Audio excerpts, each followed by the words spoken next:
अस्सलाम वालेकुम। इस वीडियो में मैंने इंग्लिश लिटरेचर जो राइटर्स जो हैं मेन बहुत फेमस जो हैं उनके टोटली जितने भी वर्क्स हैं उनको बयान कर दिया है। उनको मैंने उनकी लिस्ट बना के जो है वो दे दी है। आप इस लिस्ट के मुताबिक तैयारी कर सकते हैं।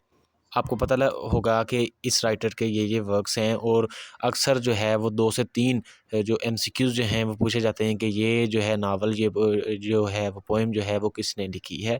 तो इससे आपको अंदाज़ा हो जाएगा कि ये वर्क जो है वो इस राइटर का है। तो ये लिस्ट मैंने बनाई है, ये लिस्टें जो हैं वो आप देख कर तैयारी कर सकते हैं। अपना ख़्याल रखिएगा और ये लिस्टें देखिए, वीडियो को लाइक कीजिए, इसे शेयर कीजिए, अपना ख़्याल रखिएगा। अस्सलाम।